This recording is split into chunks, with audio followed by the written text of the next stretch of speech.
Hello, അമ്മ മനസ്സിൻ്റെ പുതിയൊരു എപ്പിസോഡിലേക്ക് എല്ലാവർക്കും സ്വാഗതം. ചാനൽ ആദ്യമായിട്ട് കാണുന്നവരാണെങ്കിൽ ഒന്ന് സബ്സ്ക്രൈബ് ചെയ്തിട്ട് ലൈക്ക് ചെയ്യണേ. അപ്പോൾ മനോഹരനാണ് വളരെ മോശമായിട്ട് മഹേന്ദ്രനോട് പറയുന്നത്, വീട്ടിൽ വന്നിട്ട് ഇങ്ങനെ അനാവശ്യമായിട്ട് സംസാരിക്കാൻ നിൽക്കണ്ട, ഇറങ്ങി പൊയ്ക്കോന്നൊക്കെ. അപ്പോൾ മഹേന്ദ്രൻ ചോദിക്കുന്നുണ്ട്, എന്നെ കണ്ടിട്ട് നിനക്ക് എന്തായിട്ടാണ് തോന്നുന്നത്? എന്നിട്ട് ജാനകിയോട് മഹേന്ദ്രൻ ചോദിക്കുകയാണ്, ജാനകി എന്താ ഇവരെ കൊണ്ടൊക്കെ സംസാരിപ്പിച്ചിട്ട് നീ ഇങ്ങനെ വെറുതെ നോക്കി നിൽക്കുന്നത്? അപ്പോൾ ജാനകി പറയുന്നുണ്ട്, ഏട്ടാ ആ പൂവും പഴങ്ങളൊക്കെ എടുത്തിട്ട് പോവാൻ നോക്ക്.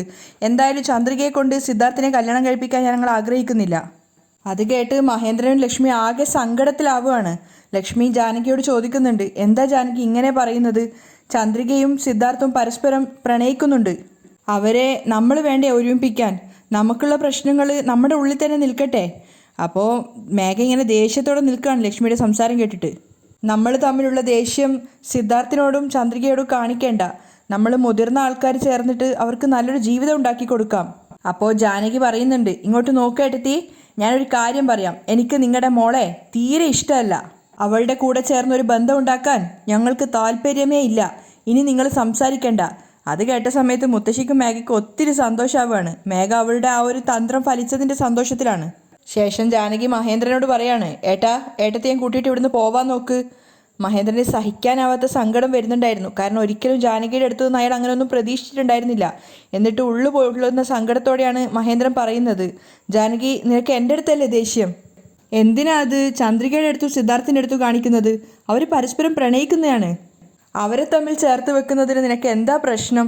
മഹേന്ദ്രൻ താഴ്മയോടെയാണ് ചോദിക്കുന്നത്. അപ്പോൾ മറുപടിയായിട്ട് ജാനകി പറഞ്ഞത് അത്രയും മോശമായ വാക്കുകളാണ്. ഒന്നുമില്ലാത്ത ഒരാളുടെ മകളെ എൻ്റെ മോനെ കൊണ്ട് കെട്ടിക്കാൻ ഞാൻ ആഗ്രഹിക്കുന്നില്ല. നിങ്ങൾക്കുള്ള അതേ ബുദ്ധിയല്ലേ അവക്കും കാണുള്ളൂ. ജാനകി പരിഹസിക്കുകയാണ്. അപ്പോൾ മഹേന്ദ്രൻ സങ്കടത്തോടെ പറയുന്നുണ്ട്, ജാനകി നീ എന്നെ തെറ്റിദ്ധരിച്ചിരിക്കുകയാണ്. അപ്പോൾ വാസുദേവൻ പറയുന്നുണ്ട്, അതല്ലേ ജാനകി പറഞ്ഞു കഴിഞ്ഞല്ലോ, അതുകൊണ്ട് ഈ പൂവും പഴമൊക്കെ എടുത്തിട്ട് വെളിയിൽ പോവാൻ നോക്ക്. മര്യാദയ്ക്ക് പറഞ്ഞാൽ പുറത്തേക്ക് പോവോ അതോ ഞാൻ കഴുത്തിൽ പിടിച്ച് വെളിയിലേക്ക് തള്ളണോ? അതുകൂടെ കേട്ട സമയത്ത് മഹേന്ദ്രന് ദേഷ്യം കയറുകയാണ്. അയാൾ വാസുദേവനോട് പറയുന്നുണ്ട്, ഏയ് നടുവിൽ കയറിയിട്ട് നീ എന്ത് ഇടയ്ക്കിടയ്ക്ക് സംസാരിച്ചു കൊണ്ടിരിക്കുന്നത്? എന്താ നീ വിചാരിച്ചിരിക്കുന്നത് നിന്റെ മനസ്സിൽ? വാസുദേവനും വിട്ടുകൊടുക്കുന്നില്ല. ഓ, അപ്പോൾ ഈ വീട് വിട്ട് പോവാൻ നിങ്ങൾ ഉദ്ദേശിക്കുന്നില്ല അല്ലേ? ശരി മനോഹര, വാ ഈ തട്ടൊക്കെ എടുത്തിട്ട് പുറത്തേക്ക് വലിച്ചെറിയാം എന്ന് പറഞ്ഞിട്ട് മനോഹരനെ വിളിച്ചിട്ട് വാസുദേവനും മനോഹരനും കൂടി അവർ കൊണ്ടുവന്ന ആ താലത്തിലുണ്ടായ ഫ്രൂട്ട്സും അതുപോലെ തന്നെ പൂവും ഒക്കെ പുറത്തു കൊണ്ടുപോയിട്ട് വലിച്ചെറിയാണ്. വല്ലാത്ത സങ്കടത്തോടെയാണ് മഹേന്ദ്രനും ലക്ഷ്മിയും മലരും അതുപോലെ മുത്തശ്ശനും ഒക്കെ അത് കണ്ടു നിൽക്കുന്നത്. മേഘയ്ക്കും മുത്തശ്ശിക്കും അതൊക്കെ കണ്ടപ്പോൾ സന്തോഷമാവുകയാണ്. അവരത്രയും നേരം പറഞ്ഞു കൊടുത്ത കാര്യങ്ങളൊക്കെ ജാനകി അതേപോലെ പ്രാവർത്തികമാക്കിയിട്ടുണ്ട്. അങ്ങനെ താലം വലിച്ചെറിഞ്ഞ് തിരിച്ചു വന്നതിന് ശേഷം മനോഹരനാണ് പറയുന്നത്, ഏയ് പുറത്തിറങ്ങി പോടോ എന്ന് മഹേന്ദ്രനോട് പറയുന്ന സമയത്ത് മുത്തശ്ശൻ ഇടപെടുകയാണ്. ഏയ് ആരുടെ വീട്ടിൽ വന്നിട്ട് ആരാണ് ഇറങ്ങിപ്പോകാൻ പറയുന്നത്? അപ്പോൾ മനോഹരനും പറയുന്നുണ്ട്, ഇത് നിങ്ങളുടെ വീടൊന്നുമല്ല, ഇത് മേഘയുടെ വീടാണ്. അത് കേട്ട സമയത്ത് മുത്തശ്ശന് ദേഷ്യം കയറുകയാണ്. എന്ത്, മേഘയുടെ വീടോ? ഒരു പ്രാവശ്യം കൂടി നീ മേഘയുടെ വീടാണെന്ന് പറഞ്ഞാൽ നിന്റെ കഴുത്ത് ഞെരിച്ച് ഞാൻ കൊല്ലും എന്ന് പറഞ്ഞിട്ട് മനോഹരൻ്റെ കഴുത്തിന് പിടിക്കുകയാണ് അദ്ദേഹം. അപ്പോൾ മനോഹരനും ദേഷ്യത്തോടെ പറയുന്നുണ്ട്, മര്യാദയ്ക്ക് കഴുത്തുനിന്ന് കൈയെടുക്കാൻ നോക്ക്. മഹേന്ദ്രനും ലക്ഷ്മി അടക്കം എല്ലാവരും ഷോക്കായിട്ട് നിൽക്കുകയാണ്. മുത്തശ്ശൻ അങ്ങനെ മനോഹരൻ്റെ കഴുത്ത് കയറി പിടിച്ചത് കണ്ടപ്പോൾ അദ്ദേഹമാണെങ്കിൽ ദേഷ്യം കൊണ്ട് മനോഹരൻ്റെ കഴുത്തിങ്ങനെ ഞെരിച്ചുകൊണ്ടിരിക്കുകയാണ്. മനോഹരന് ദേഷ്യം കയറിയിട്ട് നിങ്ങളോടല്ലേ വിടാൻ പറഞ്ഞതെന്ന് പറഞ്ഞിട്ട് മുത്തശ്ശനെ പിടിച്ച് തള്ളുകയാണ്. അദ്ദേഹം നേരെ പോയിട്ട് തൂണിൽ തലയിടിച്ചിട്ടാണ് വീഴുന്നത്. വേഗം തന്നെ മഹേന്ദ്രൻ പോയിട്ട് അച്ഛനെ പിടിച്ച് എഴുന്നേൽപ്പിക്കുകയാണ്. എന്നിട്ട് ദേഷ്യത്തോടെ വന്നിട്ട് മനോഹരൻ്റെ നേരെ ദേഷ്യത്തോടെ സംസാരിക്കുന്നുണ്ട്, നിനക്ക് എത്ര ധൈര്യം ഉണ്ടായിട്ട് എൻ്റെ അച്ഛൻ്റെ നേരെ കയ്യോങ്ങിയത്? അതിനുശേഷം മനോഹരൻ വീണ്ടും മഹേന്ദ്രനോടും പറയുന്നുണ്ട്, മര്യാദയ്ക്ക് കൈയെടുക്കാനേ നിങ്ങളോട് പറഞ്ഞത്, കൈയെടുക്ക് എന്നൊക്കെ പറയാണ്. പക്ഷേ മഹേന്ദ്രൻ ദേഷ്യത്തോടെ കഴുത്തിനിങ്ങനെ കുത്തിപ്പിടിച്ചുകൊണ്ടേ ഇരിക്കുകയാണ്. ആ സമയത്ത് മനോഹരൻ തിരിഞ്ഞ് വാസുവിനെ നോക്കുമ്പോൾ വാസു കണ്ണുകൊണ്ട് ഉപദ്രവിച്ചോ എന്ന് കണ്ണുകൊണ്ട് ആംഗ്യം കാണിക്കുകയാണ്. ആ ധൈര്യം കിട്ടിയത് കൊണ്ട് തന്നെ മനോഹരൻ തിരിച്ച് സംസാരിച്ചു കൊണ്ടിരിക്കുമ്പോൾ ദേഹത്ത് കൈവെക്കുന്നോ, നിങ്ങളെ ഞാൻ എന്നും പറഞ്ഞിട്ട് മഹേന്ദ്രനെ പിടിച്ച് തള്ളുകയാണ്. മഹേന്ദ്രൻ അവിടെ നിലത്ത് പോയിട്ട് വീഴുന്നുണ്ട്. ഏട്ടൻ വീണത് കണ്ടപ്പോൾ ജാനകിയുടെ മനസ്സൊന്ന് പതറുന്നുണ്ടെങ്കിലും ആരും ഒരക്ഷരം പോലും പ്രതികരിക്കുന്നില്ല. ലക്ഷ്മി വേഗം തന്നെ പോയിട്ട് മഹേന്ദ്രനെ പിടിച്ച് എഴുന്നേൽപ്പിക്കുകയാണ്. മേഘ ഉൾപ്പെടെ എല്ലാവരും ഷോക്കായിട്ടാണ് നിൽക്കുന്നത്. അപ്പോൾ വാസുദേവൻ ലക്ഷ്മിയോട് പറയാണ്, മര്യാദയ്ക്ക് നിങ്ങളുടെ ഭർത്താവിനെയും കൂട്ടിയിട്ട് വീട്ടിൽ നിന്ന് ഇറങ്ങി പോകാൻ നോക്ക്, അല്ലെങ്കിൽ നാണം കെടും. അപ്പോൾ ലക്ഷ്മി വാസുദേവന് നേരെ തട്ടിക്കയറുകയാണ്. എന്താ പറഞ്ഞത്? നാണം കെടുന്നോ? എന്താ ചെയ്യുക? ജാനകിയാണെങ്കിൽ ഒന്നും പ്രതികരിക്കാതെ നിൽക്കുകയാണ്. അപ്പോൾ വാസുദേവൻ മനോഹരനോട് പറയുന്നുണ്ട്, മനോഹര, ഇവരെ രണ്ടുപേരെയും കഴുത്തിന് പിടിച്ചിട്ട് വെളിയിലേക്ക് പറഞ്ഞു വിട്. വാസുദേവൻ പറഞ്ഞ ഉടനെ തന്നെ മനോഹരനും വാസുദേവനും കൂടെ ചേർന്നിട്ട് മഹേന്ദ്രന് നേരെ അതിക്രമം കാണിക്കുകയാണ്. അയാളുടെ ജുബ്ബയൊക്കെ പിടിച്ച് വലിച്ച് അയാളെ പുറത്തേക്ക് വലിച്ചിടാൻ വേണ്ടി നോക്കുന്നുണ്ട്. അപ്പോൾ ലക്ഷ്മിയാണെങ്കിലും തടയാൻ ശ്രമിക്കുന്ന കണ്ടപ്പോൾ മുത്തശ്ശനും വന്ന് തടയുകയാണ്. മഹേന്ദ്രനോട് അങ്ങനെ പെരുമാറരുതെന്ന് വിചാരിച്ചിട്ട്. മഹേന്ദ്രനും അവരുമായിട്ട് ചെറിയൊരു വാഗ്വാദം എന്ന രീതിയിലാണ് പെരുമാറിക്കൊണ്ടിരിക്കുന്നത്, പോവില്ല എന്നുള്ളൊരു വാശിയിൽ. അവരാണെങ്കിൽ ദേഷ്യത്തോടെയാണ് പെരുമാറുന്നത്. അവസാനം മുത്തശ്ശനെ പിടിച്ച് നിലത്തേക്ക് തള്ളുകയാണ്. അദ്ദേഹം പോയിട്ട് അവിടെ നിലത്ത് വീഴുന്നുണ്ടായിരുന്നു, തലയടിച്ചിട്ടാണ് വീഴുന്നത്. അത് കണ്ടപ്പോൾ എല്ലാവരും ഷോക്കായിട്ട് നിൽക്കുകയാണ്. അച്ഛാ, ജാനകിയും കരയാണ്. അപ്പോഴേക്കും മഹേന്ദ്രനും ലക്ഷ്മിയും മലരും ഒക്കെ കൂടെ വന്നിട്ട് മുത്തശ്ശനെ പിടിച്ച് എഴുന്നേൽപ്പിക്കാൻ ശ്രമിക്കുന്നുണ്ട്. പക്ഷെ ആ സമയത്തും കരുണയില്ലാത്തതുപോലെ തന്നെയാണ് മനോഹരനും വാസുവും പെരുമാറുന്നത്. മഹേന്ദ്രന്റെ ഷർട്ടിന് കുത്തിപ്പിടിച്ചിട്ട് അയാളെ വെളിയിലേക്ക് പിടിച്ച് തള്ളിക്കൊണ്ട് പോവുകയാണ്. അത് കണ്ടപ്പോൾ ലക്ഷ്മിയും പിന്നാലെ പോകുന്നുണ്ട്. അപ്പോഴേക്കും ആരതി ഇറങ്ങി വന്നിട്ട് മുത്തശ്ശനെ എഴുന്നേൽക്കാൻ വേണ്ടി സഹായിക്കുകയാണ്. മലരും അവിടെ ഉണ്ടായിരുന്നു. ആ സമയം മഹേന്ദ്രനെ പിടിച്ച് തള്ളി മുറ്റത്തെത്തിച്ചിട്ട് മുറ്റത്തേക്ക് തള്ളിയിടുകയാണ് വാസുദേവൻ. അപ്പോൾ ലക്ഷ്മി സങ്കടത്തോടെ പോയിട്ട് തൻ്റെ ഭർത്താവിനെ പിടിച്ച് എഴുന്നേൽപ്പിക്കുന്നുണ്ട്. ആ സമയത്ത് വാസുദേവൻ അവിടെ ഉണ്ടായിരുന്ന പൂവൊക്കെ എടുത്തിട്ട് അയാളുടെ മഹേന്ദ്രൻ്റെ ദേഹത്തേക്കിട്ട് എറിഞ്ഞിട്ട് കളിയാക്കിക്കൊണ്ട് പറയുന്നുണ്ട്, ഇങ്ങോട്ട് നോക്ക്, നിങ്ങളുടെ സംബന്ധവും വേണ്ട, നിങ്ങളുമായിട്ടുള്ള സഹവാസവും വേണ്ട. ഇനി ഒരു പ്രാവശ്യം കൂടി തട്ടും തൂക്കിയിട്ട് സംബന്ധം അല്ലെങ്കിൽ മറ്റുള്ള ബന്ധം എന്നൊക്കെ പറഞ്ഞ് വന്നാലേ നാണം കെടുത്തും നിങ്ങളെ. ഒന്നും പ്രതികരിക്കാതെ ഇരിക്കുകയാണ് ജാനകി. പുറത്ത് നടക്കുന്ന ബഹളങ്ങളൊക്കെ അവരും കേൾക്കുന്നുണ്ടായിരുന്നു. ആ സമയത്ത് മുത്തശ്ശി മേഘയോട് പറയുന്നുണ്ട്, കണ്ടില്ലേ മേഘ, അങ്ങനെ ഏട്ടനെയും പെങ്ങളെയും ആങ്ങളെയും തമ്മിലേ നല്ല ശത്രുക്കളാക്കി മാറ്റി. ഇനി നീ വിചാരിച്ചതുപോലെ കാര്യങ്ങളൊക്കെ നടത്താം. അവർ മേഘയ്ക്കൊരു ഉണർവ് കൊടുക്കുകയാണ്. ആ സമയം കൊണ്ട് മുത്തശ്ശി താഴത്ത് വന്നിട്ട് മലരിനോട് പുറത്തേക്ക് പോകാൻ വേണ്ടി പറയുന്നുണ്ടായിരുന്നു. അപ്പോൾ മലര് കരഞ്ഞുകൊണ്ട് പറയുന്നുണ്ട്, മുത്തശ്ശൻ താഴെ വീണിട്ടുണ്ടായിരുന്നു, അത് ഞങ്ങൾ നോക്കിക്കോളാം, നിന്നോട് എണീച്ച് പുറത്തു പോകാനാണ് പറയുന്നത്. അങ്ങനെ മലര് പേടിച്ച് പുറത്തേക്ക് പോവുകയാണ്. അപ്പോൾ മുത്തശ്ശി ആരതിയോട് പറയാണ്, ആരതി മുത്തശ്ശനുള്ള മരുന്ന് എടുത്തിട്ട് വാ. അപ്പം ആരതി വേഗം തന്നെ ഓടുന്നുണ്ട്. അപ്പോൾ മുത്തശ്ശൻ അവിടെ ഇരുന്നിട്ട് സങ്കടത്തോടെ പറയാണ്, വേണ്ട ആരതി. അവിടെ വീണെടുത്ത് തന്നെ നിലത്തിരുന്നു കൊണ്ട് നെഞ്ചു പൊട്ടുന്ന സങ്കടത്തോടെ അദ്ദേഹം പറയുന്നുണ്ട്, നിങ്ങളൊന്നും നന്നായി വരില്ല, പെട്ടെന്ന് തന്നെ മുകളിലിരിക്കുന്ന ദൈവം ഇതിനൊക്കെയുള്ള ശിക്ഷ നിങ്ങൾക്ക് തരുന്നതായിരിക്കും. അച്ഛൻ്റെ വാക്ക് കേട്ടപ്പോൾ ജാനകിയുടെ കണ്ണ് നിറയുന്നുണ്ടെങ്കിൽ അവരൊന്നും പ്രതികരിക്കുന്നില്ല. ജാനകിയോട് പോലും ഒരു അക്ഷരം മിണ്ടാതെ അദ്ദേഹം തന്നെ സ്വയം എഴുന്നേറ്റ് അവിടുന്ന് പോവുകയാണ്.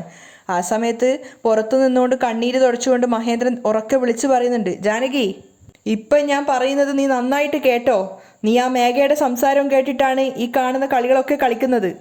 അവളുടെ യഥാർത്ഥ മുഖം മനസ്സിലാക്കാതെയാണ് നീ ഇങ്ങനെയൊക്കെ ചെയ്യുന്നതെന്ന് എനിക്ക് നന്നായിട്ട് അറിയാം. അത് കേട്ട സമയത്ത് മേഘയ്ക്ക് വല്ലാത്ത ദേഷ്യം വരുന്നുണ്ടായിരുന്നു. ജാനകി ഒന്നും പ്രതികരിക്കാതെ നിൽക്കുകയാണ്. അപ്പോഴും ലക്ഷ്മിയും മഹേന്ദ്രനും കരഞ്ഞുകൊണ്ട് തന്നെയാണ് സംസാരിക്കുന്നത്. മഹേന്ദ്രൻ പറയുന്നുണ്ട്, ഇപ്പം ഞാൻ നിനക്ക് വാക്ക് തരാം, സത്യമായിട്ട് പറയാം, മേഘ 1-ാം നമ്പർ ഫ്രോഡാണ്. അതുകൂടെ കേട്ട സമയത്ത് മേഘയ്ക്ക് കൊല്ലാനുള്ള ദേഷ്യം വരുന്നുണ്ട്. ഏട്ടൻ്റെ വാക്കുകൾക്കൊന്നും പ്രതികരിക്കുന്നില്ലെങ്കിലും ജാനകി മഹേന്ദ്രൻ പറയുന്നത് കേട്ടുകൊണ്ടിരിക്കുകയാണ്. അപ്പോൾ മഹേന്ദ്രൻ പറയുന്നുണ്ട്, എത്രയും പെട്ടെന്ന് തന്നെ അവൾ ആരാണെന്ന് നിനക്ക് ബോധ്യമാവും. അപ്പോൾ നീ തന്നെ അവളെ ഇവിടുന്ന് പറഞ്ഞു വിടും. എന്നിട്ട് ചന്ദ്രിക എൻ്റെ മോനെ കൊണ്ട് കെട്ടിക്കുമെന്ന് നീ തന്നെ വന്ന് എന്നോട് ചോദിക്കും. മഹേന്ദ്രൻ അത്രയ്ക്ക് സങ്കടം ഉണ്ടായിരുന്നു. ഏട്ടൻ പറയുന്നതൊക്കെ ജാനകി കേട്ടിരിക്കുകയാണ്. അപ്പോൾ മഹേന്ദ്രൻ പറയുന്നുണ്ട്, ഇനി നീയായിട്ട് വന്നിട്ട് ചോദിക്കുന്നത് വരെ ഈ ഒരു വിഷയം ഞാൻ നിന്നോട് സംസാരിക്കുക പോലുമില്ല. മഹേന്ദ്രനെ സ്വയം നിയന്ത്രിക്കാൻ സാധിക്കുന്നുണ്ടായിരുന്നില്ല. അദ്ദേഹം പൊട്ടി കരയാണ്. എന്നിട്ട് സങ്കടത്തോടെ ലക്ഷ്മിയോട് പറയുന്നുണ്ട്, കണ്ടില്ലേ ജാനകി എങ്ങനെയാണ് പെരുമാറുന്നതെന്ന്. കുട്ടിക്കാലത്ത് ഞാനാണ് അവളെ പൊന്നുപോലെ വളർത്തിയത്. എന്നെ നന്നായിട്ട് നാണം കെടുത്തിയല്ലോ അല്ലേ മോളെ. അയാൾക്ക് സങ്കടം നിയന്ത്രിക്കാനാവുന്നുണ്ടായിരുന്നില്ല.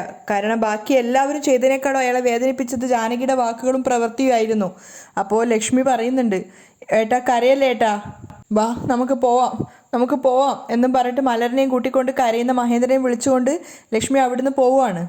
ജാനകിക്ക് വല്ലാത്തൊരു സങ്കടം തോന്നുന്നുണ്ടായിരുന്നു ഏട്ടൻ്റെ വാക്കുകൾ കേട്ട സമയത്ത്. പക്ഷേ മേഘയ്ക്കും മുത്തശ്ശിക്കും ദേഷ്യം പിടിച്ച് നിൽക്കുകയാണ് മഹേന്ദ്രൻ അത്രയൊക്കെ പറഞ്ഞു കേട്ടപ്പോൾ. വല്ലാത്ത സങ്കടത്തോടു കൂടിയാണ് മഹേന്ദ്രനെ വിളിച്ചുകൊണ്ട് ലക്ഷ്മി വീട്ടിലേക്ക് വരുന്നത്. തുണിയൊക്കെ അലക്കിയിട്ട് വിരിച്ചിടുന്ന തിരക്കിലാണ് ചന്ദ്രിക നോക്കുന്ന സമയത്ത് സങ്കടത്തോടു കൂടിയാണ് സന്തോഷത്തോടെ പോയ ആൾക്കാരൊക്കെ തിരിച്ചു വരുന്നത്. അവൾ നോക്കുമ്പോൾ മഹേന്ദ്രൻ കണ്ണൊക്കെ തുടക്കുന്നുണ്ടായിരുന്നു. അതുകൊണ്ട് തന്നെ തൻ്റെ ജോലി അവിടെ നിർത്തി വെച്ചിട്ട് ചന്ദ്രിക വേഗം അവരുടെ അടുത്തേക്ക് ഓടിപ്പോവാണ്. എന്നിട്ട് സങ്കടത്തോട് ചോദിക്കുന്നുണ്ട്, അച്ഛാ എന്തു പറ്റി അച്ഛാ, എന്തിനാ നിങ്ങളിങ്ങനെ വിഷമിക്കുന്നത്, എന്താ പറ്റിയത്? അപ്പോൾ മഹേന്ദ്രൻ പറയുന്നുണ്ട്, ചന്ദ്രിക ഒന്നുമില്ല മോളെ, നീ വീട്ടിലേക്ക് വാ, ഞങ്ങൾ പറയാം. പറയച്ചാ എന്താ പറ്റിയത്? ചന്ദ്രിക കരഞ്ഞുകൊണ്ടാണ് പറയുന്നത്. ഒന്നുമില്ല മോളെ, വാ ഞങ്ങൾ പറയാം എന്ന് പറഞ്ഞ് അവരെല്ലാവരും കൂടെ വീട്ടിനകത്തേക്ക് നടക്കുകയാണ്. ചന്ദ്രിക നോക്കുന്ന സമയത്ത് മഹേന്ദ്രൻ ഒരു ഭാഗത്തിരുന്ന് കരയാണ്, ലക്ഷ്മി കരയാണ്, മലര് പോലും കരയാണ്. അവരോട് 3 പേരോട് മാറി ചന്ദ്രിക ചോദിച്ചുകൊണ്ടേ ഇരിക്കുന്നുണ്ട്. ഒന്ന് പറയച്ചാ, അവിടെ എന്താ സംഭവിച്ചത്? എന്തിനാ അച്ഛൻ കരയുന്നത്? പക്ഷേ ചന്ദ്രിക അത്രയേറെ ചോദിച്ചിട്ടും മഹേന്ദ്രൻ ഒരു അക്ഷരം പോലും മിണ്ടുന്നില്ല. അപ്പോൾ അവൾ ലക്ഷ്മിയോട് ചോദിക്കുകയാണ്, അമ്മ നിങ്ങളെങ്കിലും പറ, എന്തിനാ അച്ഛൻ കരയുന്നത്? അപ്പോൾ കരഞ്ഞുകൊണ്ട് ലക്ഷ്മി പറയാണ്, എന്നോടൊന്നും ചോദിക്കല്ലേ ചന്ദ്രിക, എൻ്റെ ഹൃദയം പൊട്ടിപ്പോകുമെന്ന് എനിക്ക് തോന്നുന്നത്. അപ്പോൾ കരഞ്ഞുകൊണ്ട് ചന്ദ്രിക മലറിനോട് പറയാണ്, മലർ മോളെ നീയെങ്കിലും പറയടാ. അപ്പോൾ മലരാണ് പറയുന്നത്, വാസു മുത്തശ്ശനും മനോഹരൻ മുത്തശ്ശനും ചേർന്നിട്ട് മഹേന്ദ്ര മുത്തശ്ശൻ്റെ ഷർട്ടിനെ പിടിച്ചിട്ട് വെളിയിലേക്ക് പിടിച്ച് തള്ളി അമ്മ. അത് കേട്ടത് ചന്ദ്രിക ഞെട്ടി തരിച്ച് നിൽക്കുകയാണ്. അവളുടെ അച്ഛനോടാണ് അത്രയും മോശമായിട്ട് അവർ പെരുമാറിയിരിക്കുന്നത്. അവൾ വന്നിട്ട് മഹേന്ദ്രനോട് ചോദിക്കുന്നുണ്ട്, അച്ഛാ മലർ എന്താ പറയുന്നത് അച്ഛാ, അവരങ്ങനെ പെരുമാറി അച്ഛനോട്? സങ്കടം സഹിക്കാനാവാതെ ആണെങ്കിലും മഹേന്ദ്രൻ ആ കാര്യം സമ്മതിക്കുകയാണ്. അതേ മോളെ. അതിനുശേഷം അവിടെ നടന്ന ഓരോരോ കാര്യങ്ങൾ ചന്ദ്രികയോട് പറഞ്ഞു കൊടുക്കുകയാണ്. ആദ്യം തൊട്ട് ജാനകി പറഞ്ഞത്, നിങ്ങളുടെ മകളുടെ കൂടെ കല്യാണം നടത്തി കഴിഞ്ഞാൽ എൻ്റെ മകൻ്റെ ഇനിയുള്ള ജീവിതം നന്നാവുമെന്നാണോ നിങ്ങൾ പറയുന്നത്? സത്യമായിട്ടും അവൻ്റെ ജീവിതം തൊലഞ്ഞു പോവും. അതുകൊണ്ട് ഒരു കാര്യം ഞാൻ ഉറപ്പിച്ചു പറയാം, നിങ്ങളുടെ മോളെ എൻ്റെ മോനെ കൊണ്ട് ഞാൻ കെട്ടിക്കില്ല. ജാനകി തീർത്തു പറഞ്ഞിട്ടുണ്ടായിരുന്നു. അതിനുശേഷം മുത്തശ്ശനോട് മോശമായിട്ട് പെരുമാറിയതും അച്ഛനെ മോശമായിട്ട് പെരുമാറിയപ്പോൾ മഹേന്ദ്രൻ ഇടപെട്ടതും അതിനുശേഷം പൂവുകളും ആ പഴങ്ങളും ഒക്കെ വലിച്ചെറിഞ്ഞതും മഹേന്ദ്രൻ അവിടെ നിലത്ത് കൊണ്ടിട്ടതും അങ്ങനെ അവിടെ സംഭവിച്ച എല്ലാ കാര്യങ്ങളും ചന്ദ്രികയ്ക്ക് വ്യക്തമായിട്ട് പറഞ്ഞു കൊടുത്തു. വീണ്ടും അവിടെ നടന്ന കാര്യങ്ങളൊക്കെ മഹേന്ദ്രൻ പറയുന്നത് കേട്ടപ്പോൾ ലക്ഷ്മിക്ക് സങ്കടം സഹിക്കാനാവുന്നില്ല. അപ്പോൾ അവസാനം മഹേന്ദ്രനെ തള്ളിയിട്ടതിന് ശേഷം വാസു പറഞ്ഞിട്ടുണ്ടായിരുന്നു, ഇനി നിങ്ങളുടെ സംബന്ധവും വേണ്ട, നിങ്ങളുമായിട്ടുള്ള സഹവാസവും വേണ്ട. ഇനി ഒരു പ്രാവശ്യം കൂടി ബന്ധവും പറഞ്ഞേ ഇതുപോലെ വന്നു കഴിഞ്ഞാൽ ഇങ്ങനെ ആയിരിക്കില്ല പെരുമാറുക. വാസുദേവൻ അത്രയും കർശനമായിട്ടാണ് പറഞ്ഞത്. അങ്ങനെ ഓരോരോ കാര്യങ്ങൾ പറഞ്ഞിട്ട് അവർ 3 പേരും പരസ്പരം കരയാണ്. കേട്ട കാര്യങ്ങൾ വിശ്വസിക്കാനാവാതെ ചന്ദ്രികയും പൊട്ടി പൊട്ടി കരയുന്നുണ്ട്. അവസാനം അവൾ പറയാണ്, ഇതുകൊണ്ടാണ് ഞാൻ അങ്ങോട്ടേക്ക് പോകണ്ടെന്ന് പറഞ്ഞത്. നിങ്ങളാണെങ്കിൽ ഞാൻ പറഞ്ഞിട്ട് കേട്ടതുമില്ല. ഞാൻ കാരണമല്ലേ നിങ്ങളിങ്ങനെ അപമാനിക്കപ്പെട്ട് വരേണ്ടി വന്നത്. മഹേന്ദ്രൻ ലക്ഷ്മി ഒന്നും പറയാതെ ചന്ദ്രിക പറയുന്നത് കേട്ട് നിൽക്കുകയാണ്. അപ്പോൾ ചന്ദ്രിക പറയുന്നുണ്ട്, ഈ ഒരു ബന്ധത്തിന് താല്പര്യമില്ലെങ്കിൽ വേണ്ടാന്ന് പറഞ്ഞിട്ട് പറഞ്ഞു വിട്ടാൽ പോരെ, എന്തിനാ നിങ്ങളിങ്ങനെ അപമാനിച്ചത്? അപ്പോൾ കരഞ്ഞുകൊണ്ട് മഹേന്ദ്രൻ പറയാണ്, എല്ലാത്തിനും കാരണം മേഘയാണ് മോളെ. അവളാണ് ജാനകിയെയും വാസുദേവനെയും ഓരോന്ന് പറഞ്ഞ് ഇങ്ങനെയൊക്കെ ചെയ്യിപ്പിക്കുന്നത്. സങ്കടം സഹിക്കാനാവാതെ മഹേന്ദ്രൻ പറയുന്നുണ്ട്, ഇതിനൊക്കെ ദൈവം തീർച്ചയായിട്ടും അവരോട് കണക്ക് ചോദിക്കും. അദ്ദേഹം കണ്ണു തുടക്കുകയാണ്. അപ്പോൾ ലക്ഷ്മി പറയുന്നുണ്ട്, ഏട്ടൻ എന്തിനാ കരയുന്നത് ഏട്ടാ, നമ്മുടെ മേൽ ഒരു തെറ്റുമില്ല, പിന്നെ നമ്മൾ എന്തിനാ കരയുന്നത്? അപ്പോൾ കരഞ്ഞുകൊണ്ട് തന്നെ മഹേന്ദ്രൻ പറയുന്നുണ്ട്, എന്നെ വാസുവും മനോഹരനും പിടിച്ച് തള്ളിയതിലല്ല എനിക്ക് വിഷമം, പക്ഷെ ഇതൊക്കെ കണ്ടിട്ടും ജാനകി ഒരു അക്ഷരം പോലും പ്രതികരിക്കാതെ നോക്കി നിന്നത് നീ കണ്ടില്ലേ, അതാണ് എനിക്ക് സഹിക്കാത്തത്.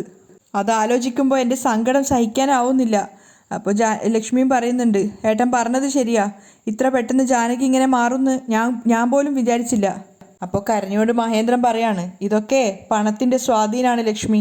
എൻ്റെ കയ്യിൽ ഒന്നുമില്ലാന്ന് മനസ്സിലായപ്പോൾ ജാനകി എന്നെ ഒഴിവാക്കി. വേറെ എന്താ പറയാൻ പറ്റുക? അപ്പോൾ കരഞ്ഞുകൊണ്ടിരുന്ന ചന്ദ്രിക കണ്ണീര് തുടച്ചുകൊണ്ട് ഉറച്ച തീരുമാനത്തോടെ മഹേന്ദ്രനോട് പറയാണ്, അച്ഛാ ഞാൻ ഇപ്പോൾ ഒരു കാര്യം പറയാം, നന്നായി കേട്ടോ. നിങ്ങൾ നാണം കെട്ടിയിട്ടാണ് എനിക്കൊരു ജീവിതം ഉണ്ടാവുന്നതെങ്കിൽ അങ്ങനെ ഒരു ജീവിതമേ എനിക്ക് വേണ്ട. ഞാൻ ജീവിതകാലം മുഴുവൻ ഇതുപോലെ നിങ്ങളുടെ കൂടെ ജീവിച്ചോളും. ഇനി ഈ ഒരു കാര്യത്തെക്കുറിച്ച് ആലോചിക്കുകയേ വേണ്ട, ഈ ഒരു ബന്ധം തന്നെ മറന്നേക്കച്ചാ. അപ്പോൾ മഹേന്ദ്രൻ ചന്ദ്രികയോട് പറയുന്നുണ്ട്, ചന്ദ്രിക അങ്ങനെയൊന്നും പറയല്ലേ മോളെ, ഇങ്ങോട്ട് വാ. ജാനകിയും വാസുദേവനും ചെയ്ത തെറ്റിന് സിദ്ധു എന്ത് തെറ്റാ മോളെ ചെയ്തത്? അത് കേട്ട സമയത്ത് ചന്ദ്രികയുടെ മുഖത്തും സങ്കടം നിറയാണ്. അവനിതൊക്കെ അറിഞ്ഞാൽ വല്ലാതെ സങ്കടപ്പെടും. ഈ ഒരു കാരണവും പറഞ്ഞ് നീ സിദ്ധുവിനെ വെറുക്കരുത്, അവൻ നിന്നെ അത്ര കണ്ട് പ്രണയിക്കുന്നുണ്ട് മോളെ.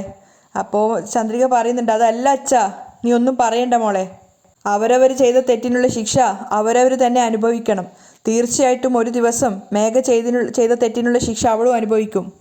ഏത് ജാനകിയാണോ നിന്നെ മരുമകളായിട്ട് വേണ്ടാന്ന് പറഞ്ഞത്, അതേ ജാനകി എൻ്റെ മകന് വേണ്ടിയിട്ട് ചന്ദ്രികയെ കെട്ടിച്ചു തരുമോ എന്ന് ചോദിച്ചിട്ട് ഈ വീട്ടിൻ്റെ മുന്നിൽ വന്ന് നിൽക്കും. എനിക്കതിലൊരു വിശ്വാസമുണ്ട് മോളെ. ലക്ഷ്മിക്ക് ആ ഒരു കാര്യത്തിലൊരു വിശ്വാസം ഉണ്ടായിരുന്നു. അങ്ങനെ ഒരുപാട് കരഞ്ഞതിന് ശേഷം മഹേന്ദ്രൻ ചന്ദ്രികയോട് പറയുന്നുണ്ട്, മോളെ എനിക്ക് വല്ലാതെ ദാഹിക്കുന്നു, കുറച്ച് വെള്ളം എടുത്തതാ. ചന്ദ്രിക വേഗം പോയിട്ട് അച്ഛനുള്ള വെള്ളം എടുത്ത് കൊടുക്കുകയാണ്. അച്ഛൻ്റെ അമ്മയുടെ ആ ഒരു അവസ്ഥയ്ക്ക് കാരണം താനാണെന്ന് ആലോചിക്കും തോറും ചന്ദ്രികയ്ക്ക് വല്ലാത്ത സങ്കടം തോന്നുന്നുണ്ടായിരുന്നു.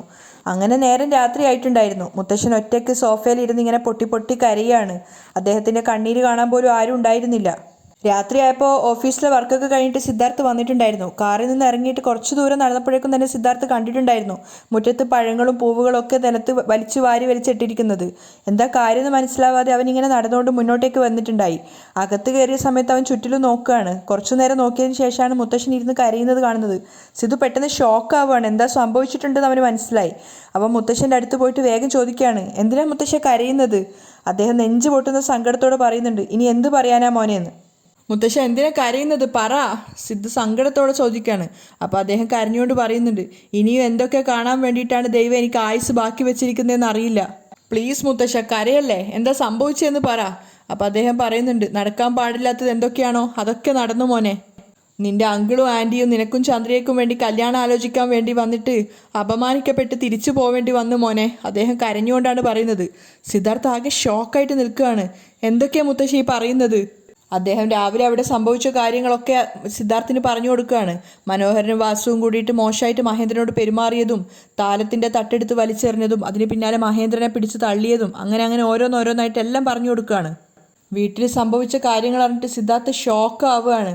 അവൻ എഴുന്നേറ്റിട്ട് മുത്തച്ഛനോട് ചോദിക്കുന്നുണ്ട്, അങ്കിളുടെ മേൽ ആ മനോഹരൻ കൈവച്ചു എന്നോ?